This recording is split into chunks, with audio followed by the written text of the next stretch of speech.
What is going on, guys? DragonTamerBlayde here, and today we have some more Elder Scrolls Legends, obviously, but we've got the new monthly card that was released or revealed today as part of the new expansion coming out. They also slipped the monthly card into it, so you'll see it up on the screen somewhere in this general vicinity.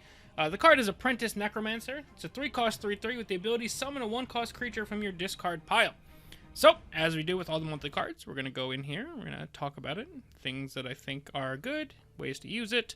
So, first things first, the thing you have to think about is it is a Spellsword card, which means you have to play in a deck that at least contains Spellsword colors. So you're talking about your Tribunals, your Empire, what else we have? Redoran. Yeah, you have options, but you have to be in a Spellsword color, which does limit your options a little bit, but still you can match it with any color you want in the game. So, the 3-cost 3/3 stat-wise is pretty fine. Like, it's nothing crazy, but you're getting a 3-cost 3/3, which is fine, and the ability to summon a 1-drop, so you're getting additional stats and an additional body, which I think makes it pretty good in general. So we're going to go through, we're going to take a look at some of the 1-drops and what you'd really feel good about summoning. We'll try and limit this to just creatures. No, it doesn't work like that. Alright, so Ashlander Zealot, not really. We're just going to scroll through here and we'll stop and talk about whichever ones I think really warrant a second look. I think something like Relentless Raider could be really good. It's one of the better 1-drops in the game. You're getting 2/1 worth of stats, so it would make you a 3-cost 5/4, which would be really good. And you get the additional effect of being able to get extra damage when you break runes. So besides Relentless Raider, which is probably one of the better ones so far, if you put this into like Doomcrag Redoran or something like that, Sharpshooter Scouts and Zealot could be okay. But I think Doomcrag's probably dead overall. Other than that, I don't think you're going for very much in the 1-drop department from red. Blue-wise, what would you be going for? Depending on your deck, you may want to pull Blood Sorceress or Brutal Ashlander. The only problem is most decks aren't playing those cards, so having them in your deck, it's one of the things is you have to have it in your deck and have it die in order to revive it from your discard pile. So these guys aren't as likely. Crown Quartermaster could be intriguing, because it's one of the better 1-drops in the game. You're going to get a Steel Dagger, which you can use for additional reach from the discard pile. So counting the Steel Dagger, you're getting, again, a 3-cost 5/4, with the potential to turn it into a 6/4, or just having that dagger to slap onto something else, and I think that's pretty good overall. Midnight Trespasser, I think, is arguably, if not the best 1-drop in the game to pull with this card. It is a 1-cost 2/2 all the time, with the potential to be a 1-cost 3/3, and more than likely, if you're summoning Apprentice Necromancer on turn 3 or later, you're going to have enough fodder in your discard pile to consume a creature, which means Apprentice Necromancer comes down as, at a minimum, a 3-cost 5/5, or if you can consume, because you will be able to activate Midnight Trespasser summon ability, you can drop a 3-cost 6/6 across 2 bodies, which is very, very good for a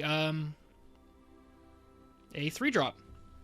And Spellsword already tends to lend itself to kind of going wide strategies occasionally. Not so much in a tricolor situation, but slap this into some Tribunal, and this becomes an interesting turn 3 play if you're playing like a mid-Tribunal with Apprentice Necromancer in it.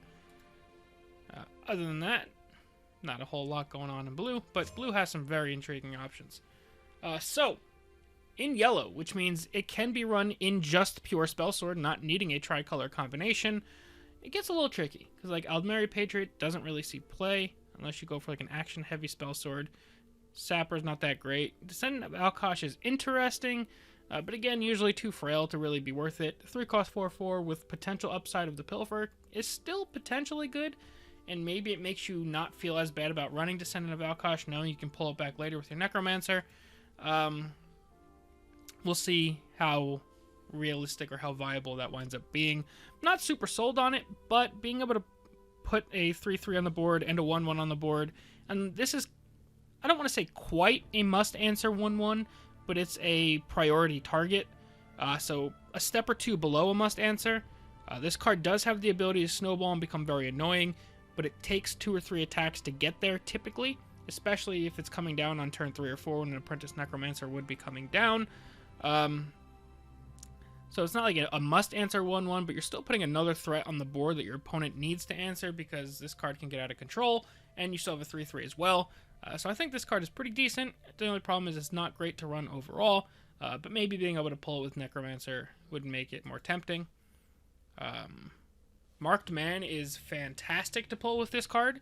I'm just looking at like a token Spellsword type of thing that runs Apprentice Necromancer, and Apprentice Necromancer pulling a Marked Man, which is one of the better cards in token Spellsword, I think could be really good.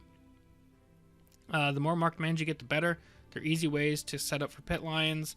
It's 2 bodies, and if you have Divine Fervor, or 5th Legion Trainer, Resolute Ally, or the new 4-cost 2/2, you just have a lot of ways to buff and buff wide.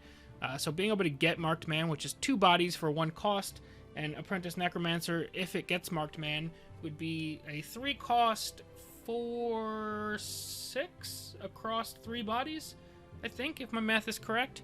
And one of them has Guard. That's before buffs, so this could get very interesting. I think Marked Man is, so far out of the cards we've looked at, arguably the best card to pull with Apprentice Necromancer. Moon Bishop can be pulled as emergency heal. I just don't think this card's going to see a lot of play in general to really be worth it. Rebel Warden, if you're running this in, let's say you're running token Spellsword, and your 1-drop slot is already a little bit crowded with Marked Man, and it's a little bit crowded with Scouting Patrol, but maybe you decide to run a 3rd 1-drop. Rebel Warden can be a decent one to pull if you don't already have a Marked Man in your discard pile. And Solitude Stalwart is okay, but again, doesn't see a lot of play, and I don't know if Apprentice Necromancer is enough to necessarily push this card into decks. But Rebel Warden is one that a token deck may consider running because it's a 1-cost 1/1 that can continuously spawn 1/1s, and they all can get buffed and go wide. I don't know if this card is quite good enough, but I think it's interesting enough that you may consider experimenting with it in a token Spellsword deck. So some pretty good options in one. Green! Oh boy, green. Oh boy, green. Empire. You're gonna be good. I think this has some of the collection of some of the best 1-drops in the game. Bandari Opportunist, obviously I don't even need to explain. It's 3-cost 4/4. The 1/1 attacks immediately, and you shuffle another Bandari Opportunist into your deck. There's just nothing but good there. Bandari Opportunist is a very, very good card, and being able to pull one from your discard pile and have it go face again. So getting extra of the 1/1s that draw cards into your deck is always extra good, and being able to use one from your discard pile to shuffle one in makes it even better. Even Deepwood Trapper is a pretty good card to pull with this card. Getting a 3-cost 4/6, and one of them has Guard and Shackle attached to it. Pretty solid across the board. Not a ton of decks run Deepwood Trapper besides like Aggro Halalu, but I don't know. Who knows? Dominion Oathman, not great to pull. Imbued Bosmer is interesting, but the only thing is you want Imbued Bosmer in your discard pile for the consuming, so I don't think it'd be pulling her very often.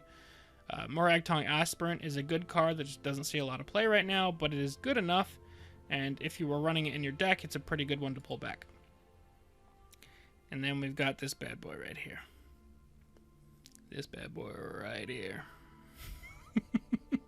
Being able to play Ungolem multiple times makes your deck just flat out better across the board. There is no situation where getting to play a bunch of 1 Magicka 3/3s with lethal that draw a card is ever a bad situation, unless you're so far behind that you need one specific card, then diluting your deck could be bad, but these cards also cycle. The only problem is they do cost 1 Magicka. But 95 times out of 100, playing more Ungolems, especially not needing to Soul Tear them back, having a 3/3 body that just happens to play Ungolem as well, I think that's really solid. And obviously it's not going to be super consistent to pull this off in a 75 card deck, because you need to pull Ungolem realistically on turn 1 or 2, play it, have an Apprentice Necromancer ready for turn 3 or 4. Not super likely, but the times you pull it off might just win you the game, because getting 6 or 9 or whatever Brotherhood Assassins into your deck is just a lot of stats, a lot of draw, and a lot of cheap cards to play that most decks really can't handle too well. I think Ungolem is the superstar of Apprentice Necromancer. Purple-wise, not great. Not a lot of these cards see a lot of play. In fact, almost none of these cards see any play.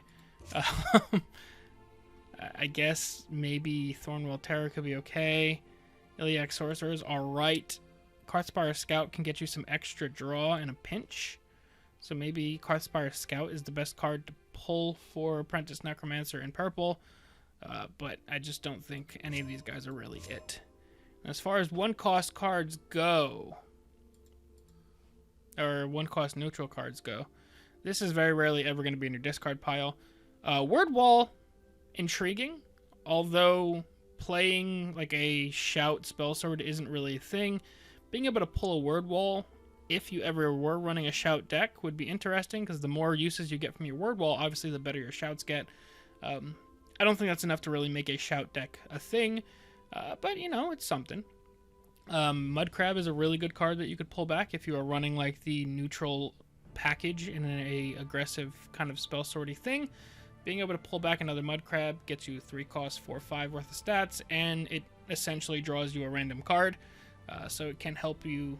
The card kind of replaces itself, the Necromancer, so I think Mudcrab's a really good one as well. None of these other ones are that tempting to pull. Maybe Gearwork Spider if you were playing Dwemer and you wanted to pull more of these from your discard pile. You could pull one and then it would summon the other 2. I don't necessarily think that's that great. Overall, the card is very interesting, and it gives you incentive to run 1-drops, which the game doesn't have a ton of incentive to run 1-drops at the moment. So I am very happy to see it. I think the card has a lot of cool situations where it's decent to good. I don't know how many decks it will crack, but it gives you another reason to play Spellsword, and I'm also just flat out down for that. But yeah, I think it's a really interesting and fun card, and one that I'll definitely be messing around with. Let me know what you guys think of the monthly card and what decks you'll be running it in down below in the comment section. As always, thank you guys all very much for watching. We'll see you guys next time. Peace.